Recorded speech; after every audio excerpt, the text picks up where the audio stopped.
This is one of our planet's biggest rivers. Yet it's still a mystery. The Amur. When it reaches the wild shore of the North Pacific Ocean, it's completed a journey of more than 4,000 kilometers. Through sprawling wetlands in China, packed with colonies of waterfowl. Through Siberia's woodlands, with 1,000 untamed rivers, teeming with wildlife. And through the rolling, vast grasslands, under Mongolia's big skies. It borders Asia's largest desert, the Gobi. And along its upper reaches, 2 rivers claim to be the source of the Amur, both springing from a sacred place.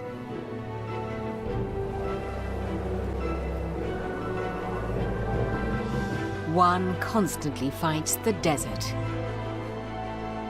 The other has banks lined with lush green vegetation.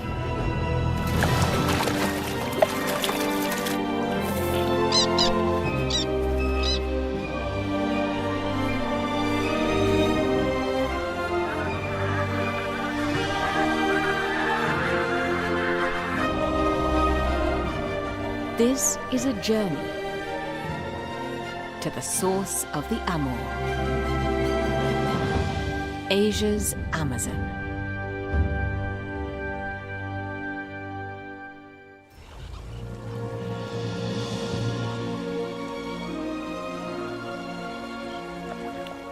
For nearly 3,000 kilometers, the Amur River forms the Chinese-Russian border.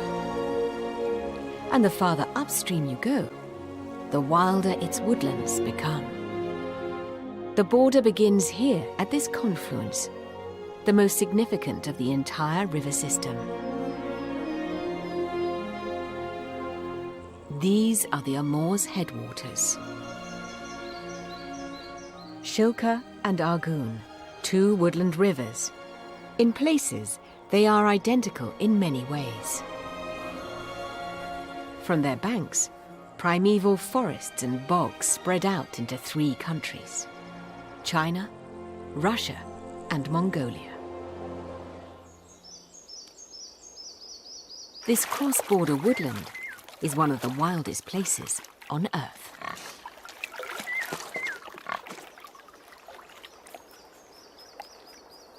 In these northern forests along the Amur's headwaters resides a top canine predator: the wolf. Prey animals like the wild boar are normally the target of the tiger. But here, they're also hunted by packs of timber wolves.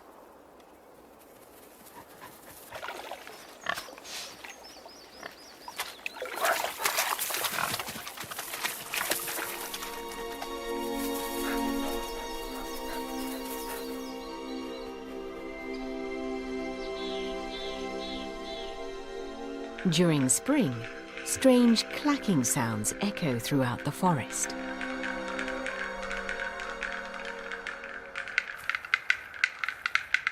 Male black-billed capercaillie perform and display for the females on a well-worn patch of ground called a lek.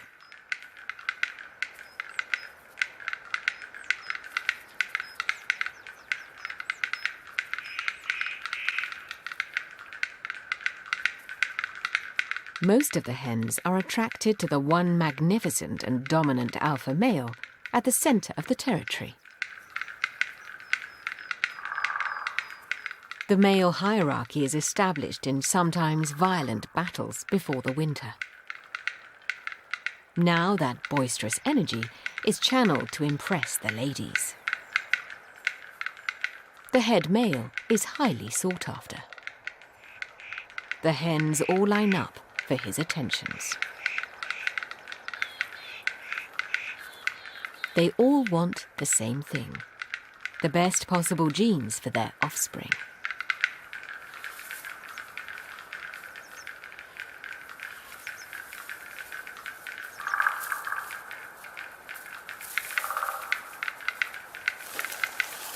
And they wait patiently for their turn.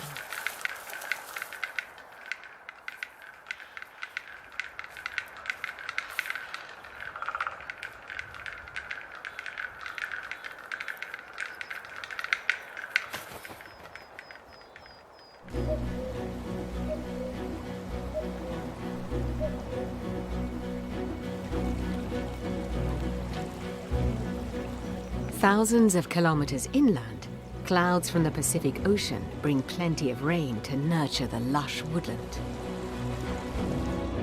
But farther south, the woodland fades away, and it becomes obvious the two source rivers of the Amur flow from different directions and from very different worlds. In Mongolia, the Herlin is an important river in the Amur Basin ecosystem. Along it, trees are scarce. This is a land of big skies and vast horizons.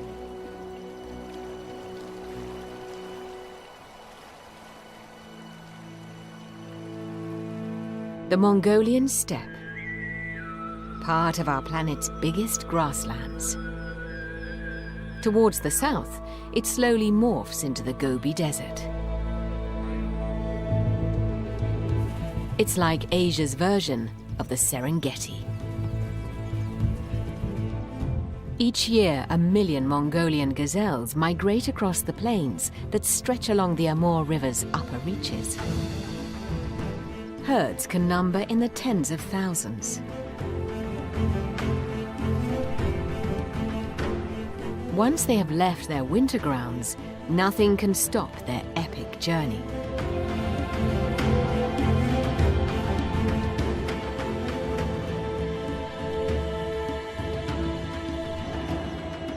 A seemingly endless green and treeless landscape.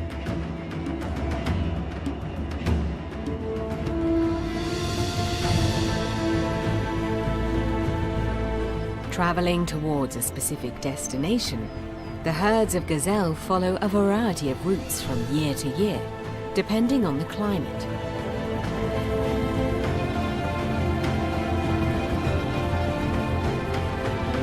The animals move fast and only rest briefly to graze.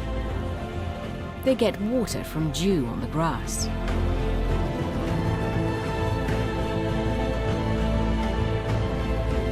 Most of the females are pregnant.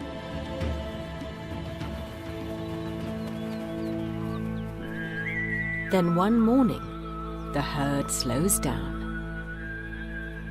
This is the place they were heading for all along. Gazelles are not the only nomads here. Mongolian herdsmen are also on the move, and have been for thousands of years, yielding to the rhythm this land dictates. The only way to make a living here is grazing goats, sheep, and cattle. But unlike the wild gazelles, the domestic herds need a lot more water, so they need to stay closer to the river. Both depend on ever-fresh pastures. Mongolia is a land with very few paved roads. Yet these people of the steppe are quite capable of getting around.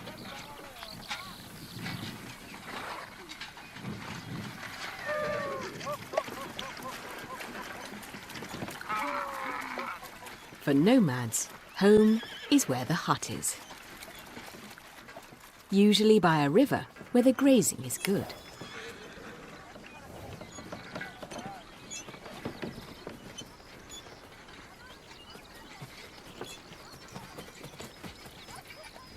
Once a suitable spot is chosen, it takes a family just an hour or two to settle down.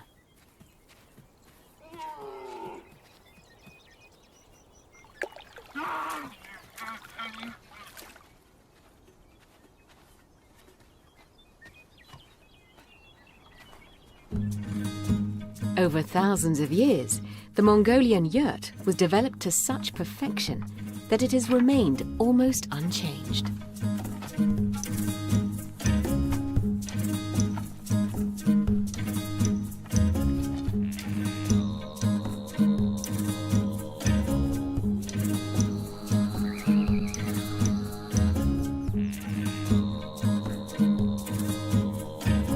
A tarpaulin made of camel and goat hair felt keeps the interior cool during the short summer weeks, and cozy during Mongolia's long, bitter winters.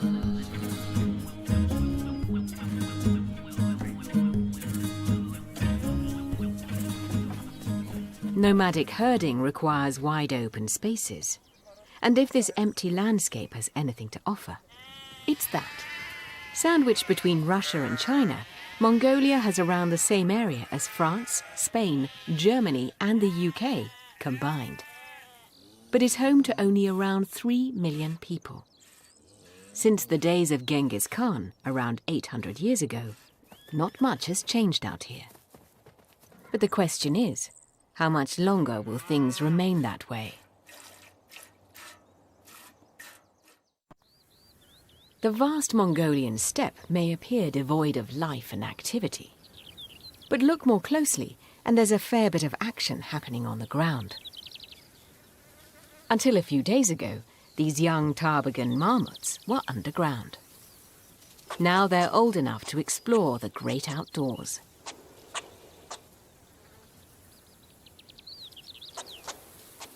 Marmots dig their burrows where they have the best view of the steppe and potential predators. This never-ending sea of grass is home to other little hidden inhabitants.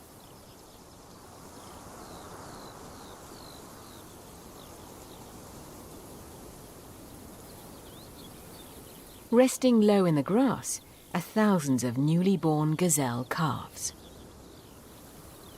Staying invisible is their best protection. Their mothers leave them like this all day. These are the calving grounds of the Mongolian gazelles. The only place where the herds stay put for a week until the calves are ready to run with the mothers. A few times a day, the mums find their calves to suckle them.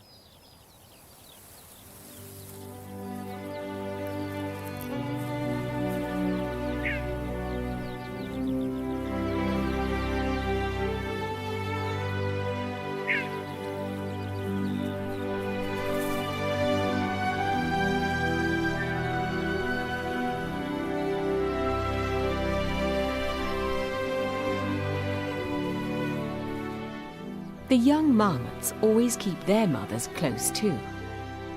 When all mums on the steppe are relaxed, the little ones feel safe.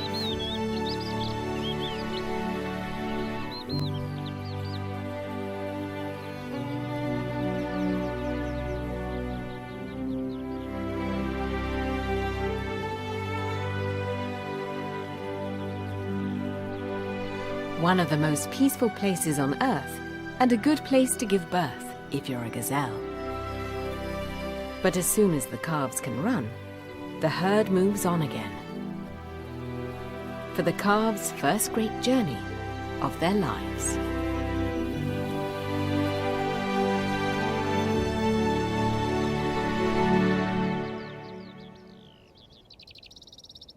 In a land with no trees, birds need to get creative. Eagles usually nest up high, but these 3 steppe eaglets were hatched here and will be raised here.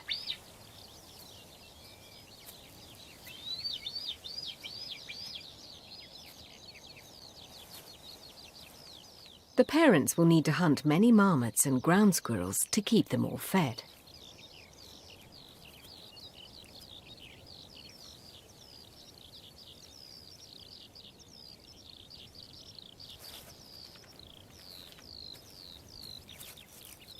The number of predators there are always depends on the number of animals there are to hunt.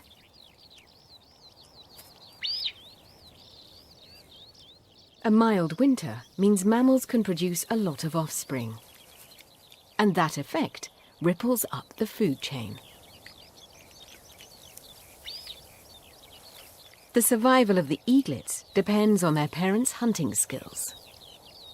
That means experienced parents are more successful in passing on their genes and skills to the next generation.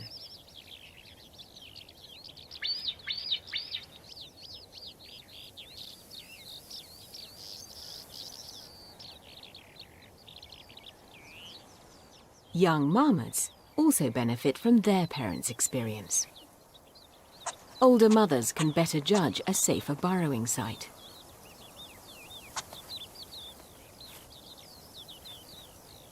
Another little mammal on the steppe, the ground squirrel, prefers to live in larger colonies.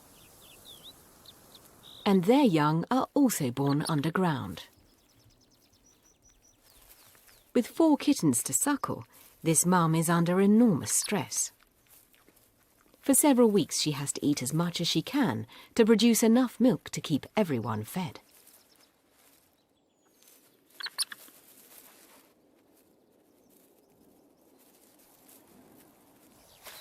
When she gets out to eat, it's certainly not relaxed dining. Ground squirrels and marmots always need to keep their eye on the sky. The eagles constantly monitor all the mammal dens in their territory.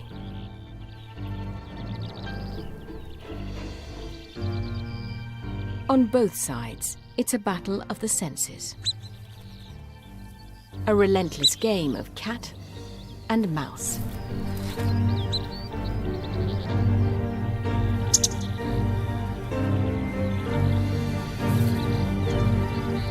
Straying too far from home can sometimes be a mistake.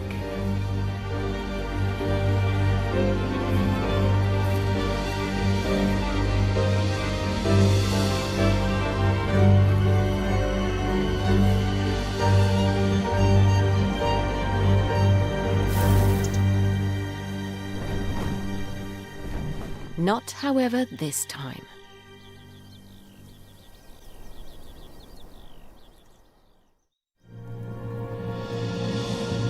The Herlin, a tributary of the southern branch of the Amur River's headwaters in Mongolia. A dynamic river, constantly renewing itself. Each time the river rises, it takes fresh bites from the steppe.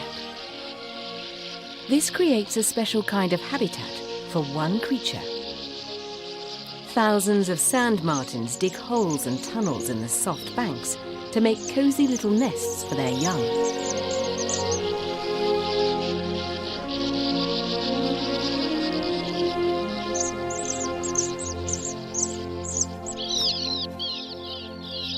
The fine damp sand of the steppe is the perfect building material. Soft enough for tunneling, and solid enough for the nests to last until the chicks fledge.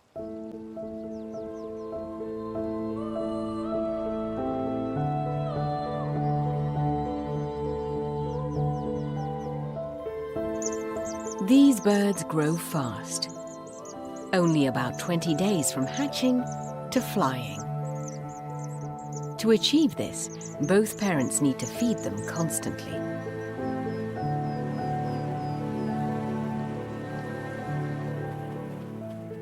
Lush grass along the riverbank keeps herds of cattle close and well fed. And where there are cows, there's dung. And where there's dung, there are flies, which is great for the sand martins and their ravenous chicks.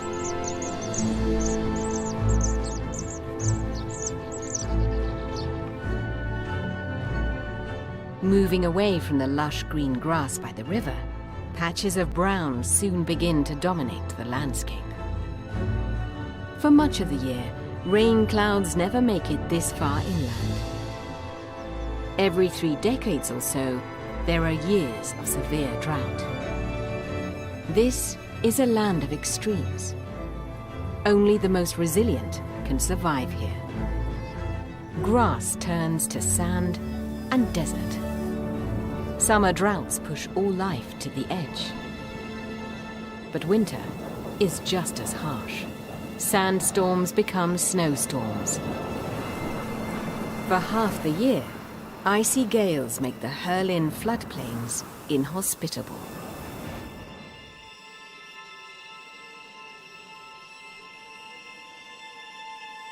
The best place to sit out the winter is upstream, by the southern slopes of the mountains. This is where the Mongolian gazelles take refuge. By now, it's hard to tell the calves from the adults.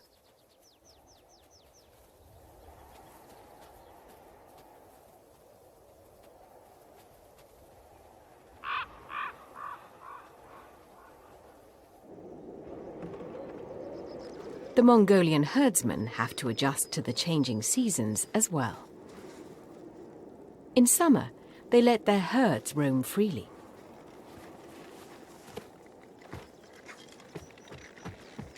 In winter, they keep them close to their camps, protected from devastating blizzards.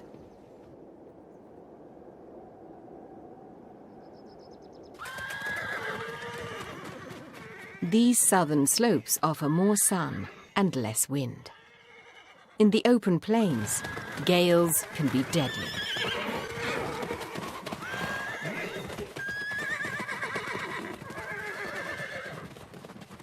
When the wind begins to pick up, the herdsmen hurry to round up their livestock. And in a blizzard, the wind is not the only thing to fear.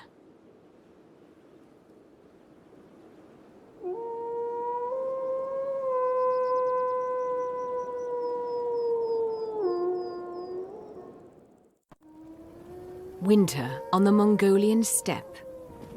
Wolves follow herds of gazelle.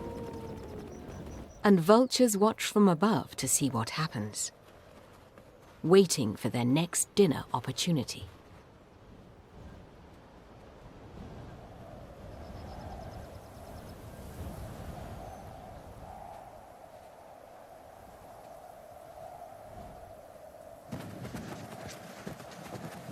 Two humped Bactrian camels are well suited to the climate with their thick woolly coats and enormous body mass. Temperatures can drop to a breathless -45 degrees Celsius. But standing close together gets them through a particularly cold night.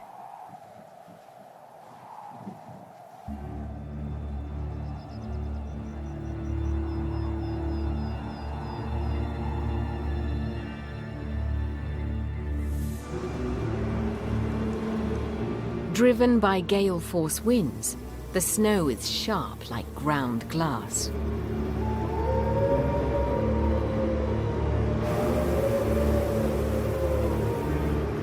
These nighttime conditions are perfect for the wolves.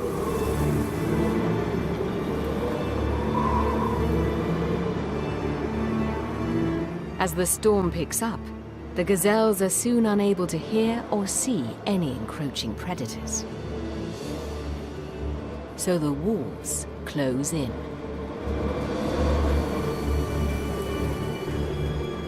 The gazelles start to panic. It's only a matter of time.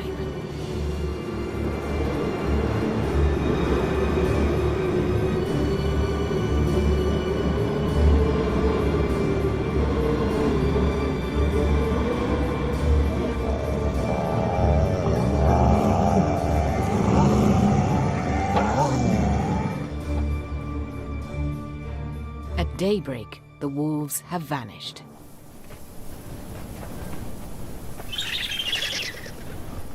And the vultures are up early to receive the spoils.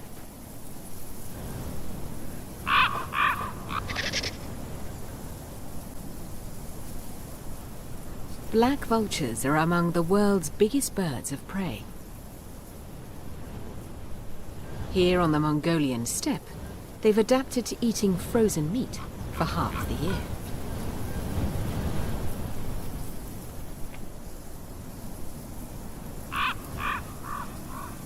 The harshest of winters is their season of plenty.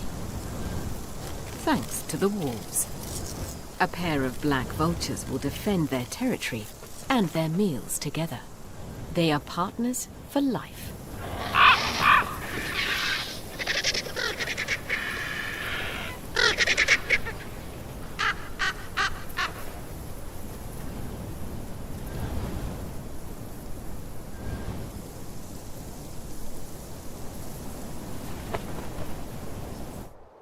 For more than half the year, rivers and lakes are frozen solid. The air is as dry as in the middle of the Gobi Desert.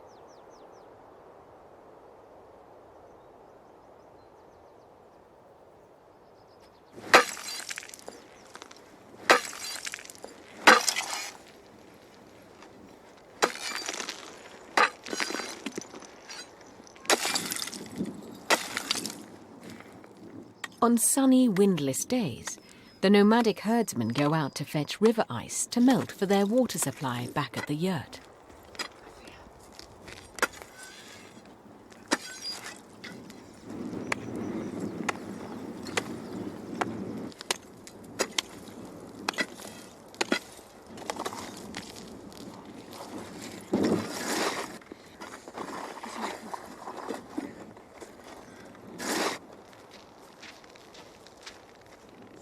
Water storage for them has to last.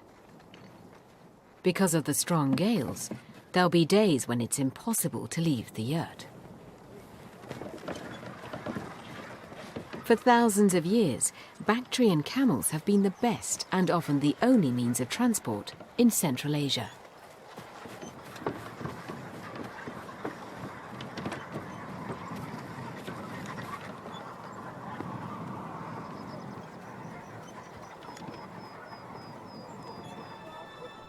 Here in the cold, dry steppes of Mongolia, it can seem like there are only 2 seasons, and change can sometimes feel very sudden.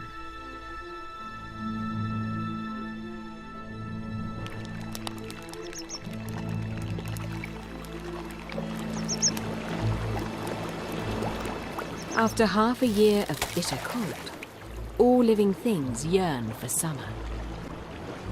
But sometimes summer on the Herlin River can be even harsher than the winter. Plants and animals have not only been longing for warmth, but also for water. But frequently the long, narrow oasis of the Herlin struggles against the encroaching desert. When fewer and fewer clouds from the Pacific reach the heart of the continent, this tributary of the Amur is in for some lean years.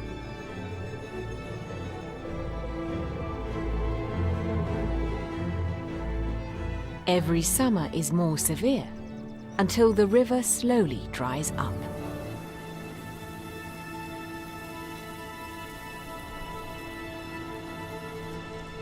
Where millions of fish have thrived for well over a decade, the countless lakes and ponds along the Herlin are now sucked dry by desert winds.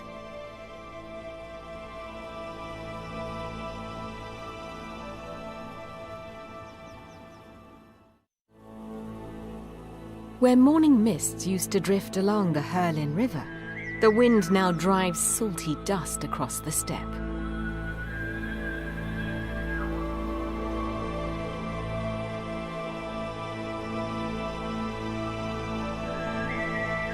It's a drought year, and the Gobi Desert spreads north and east. This headwater of the Great Amur River has run dry. But the Onon, a tributary of the Amur's northern source, the Shilka River, never runs dry. Along its valleys, summers are always green. This is southern Siberia, near the Mongolian border.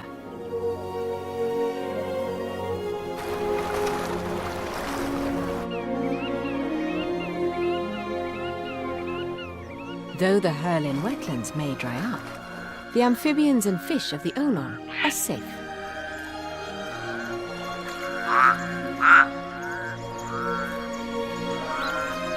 Grebes and coots, ducks and teals, terns and plovers, cranes and geese, all gather in one of the planet's liveliest riverscapes.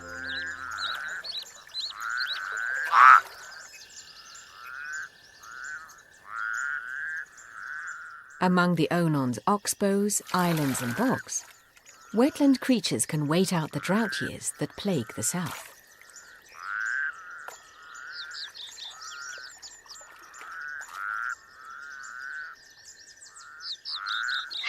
Otters make the most of the abundance.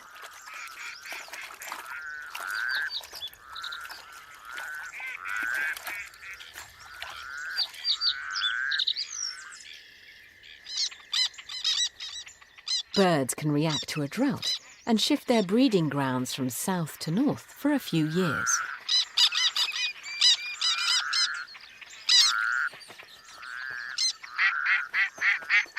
The climate cycle keeps animals on the move and forces them to adjust and readjust.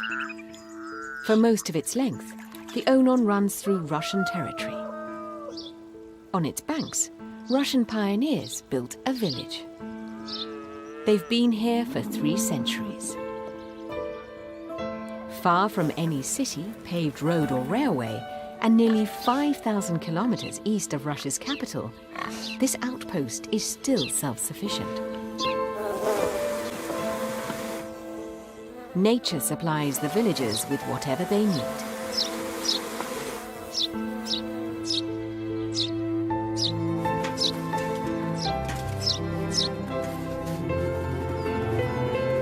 Life out here has not changed much over time. It's never been extravagant.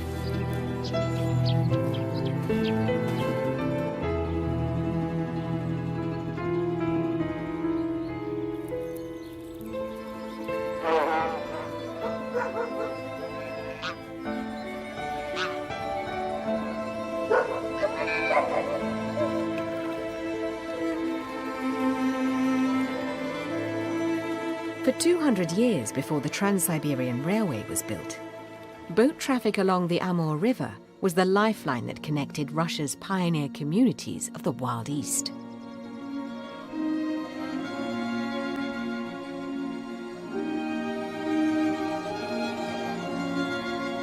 In summer, traders and troops traveled on water. In winter, on solid ice.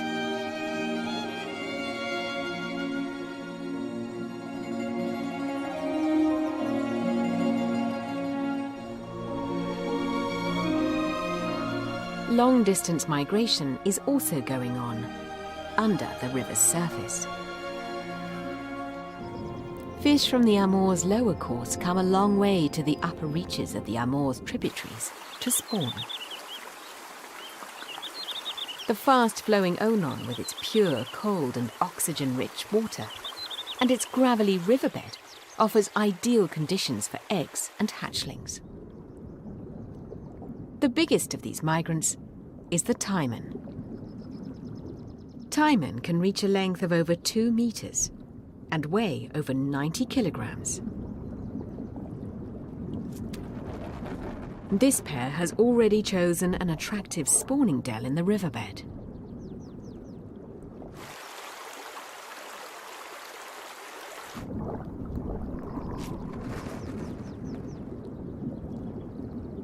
A good spawning spot should have rough gravel with pebbles just the right size to hold the eggs and with just the right force of current to keep them free of sand and silt. Male and female synchronize their bodies in order to simultaneously release eggs and sperm.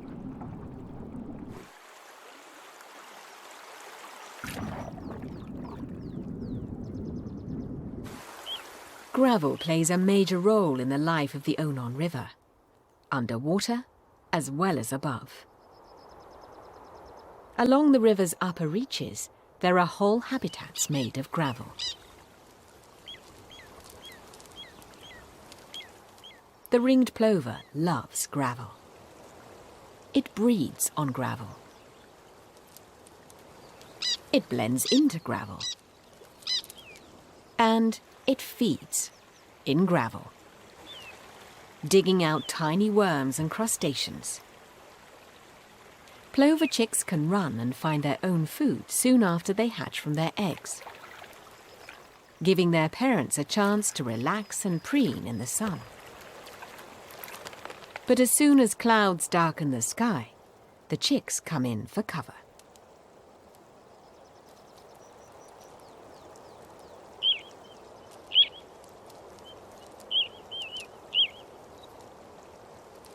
One of the Onon's more adorable natural wonders.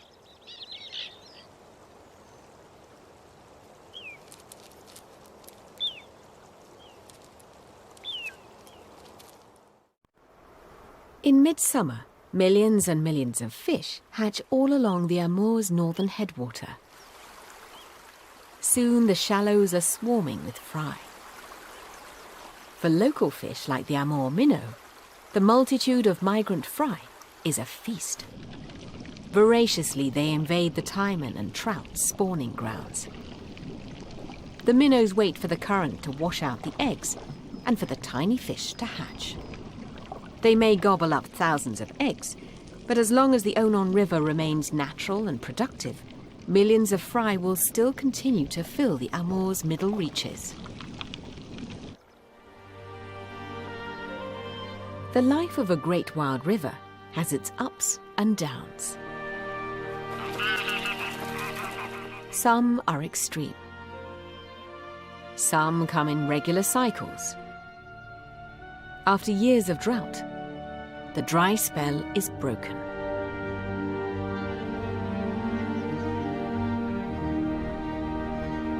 Once again, a sweeping Pacific cloud front pushes inland across the clear blue skies, advancing all the way to the Mongolian steppe.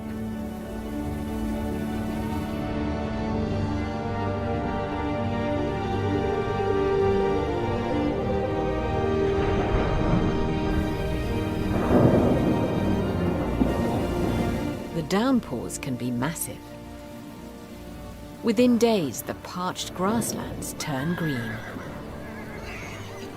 Herds can return. Water brings back life.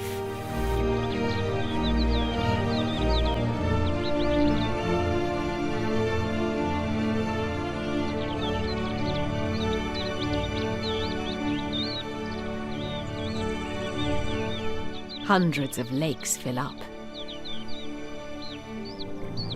The Herlin flows again. The news spreads fast. Between clouds and river, tens of thousands of migrants arrive to take advantage of what may be the opportunity of their lifetime. Once again, wetlands are spreading out. Young animals are everywhere.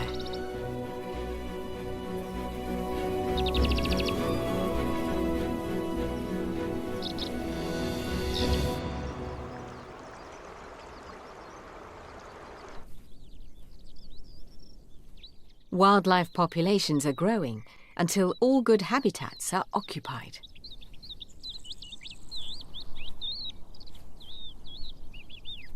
The young demoiselle cranes stay with their parents through the entire summer. The parents show them the best feeding grounds, meadows full of little reptiles.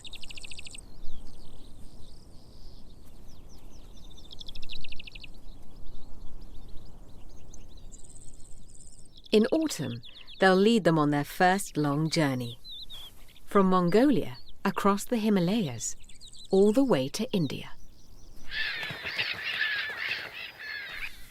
After years of dust and dull shades of brown, bursts of bright colour light up the floodplains and the sandy steppe.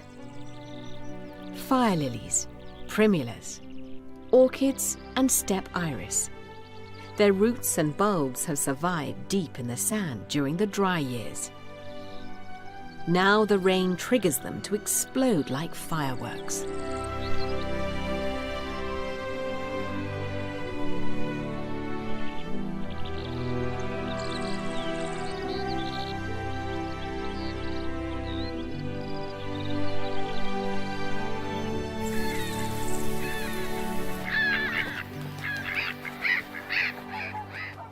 The wetlands of the Amur's two headwaters play an important role in the migration patterns of many birds. On their long journeys, the migrants need resting places where they can safely refuel.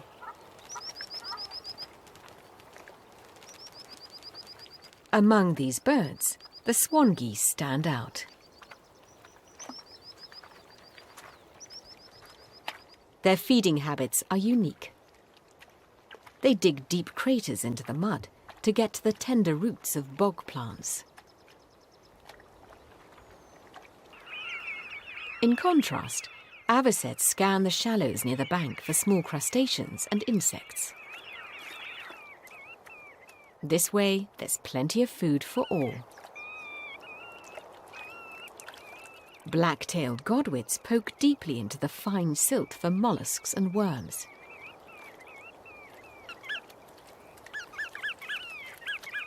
Behind them are journeys of thousands of kilometers from wintering grounds as far away as Australia. The two source rivers of the Amur, the Herlin and the Onon, spring from the very same mountain.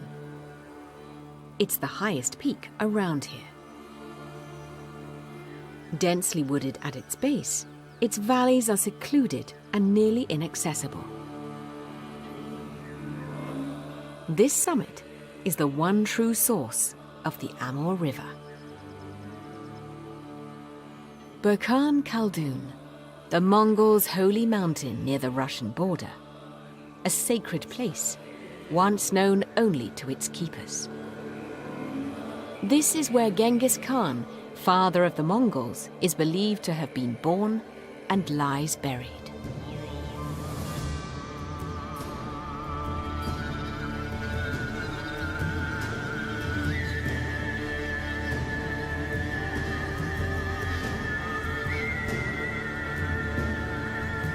He established his empire here and decreed this to be holy ground, its wild nature never to be touched.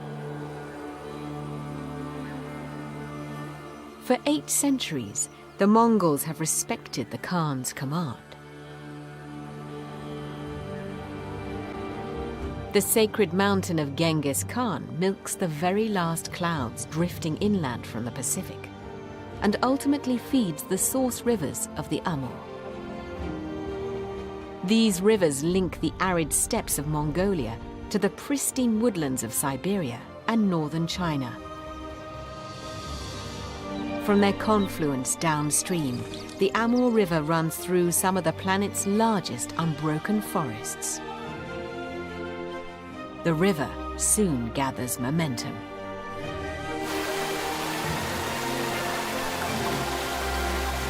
An immense network of streams and tributaries drain an enormous catchment area, pouring more and more water and sediment into the Amur's swelling main channel. Along its course, the Amur forms one of the world's longest river borders, with Russia's endless wetlands and wild woods along the left bank. On the bank opposite, China's richest farmland that feeds millions of people. Flowing northeast from the border, the Amur is the longest river in Russia's far east. Near the Pacific, in steaming summers, animals from the subtropics meet with others from Siberia.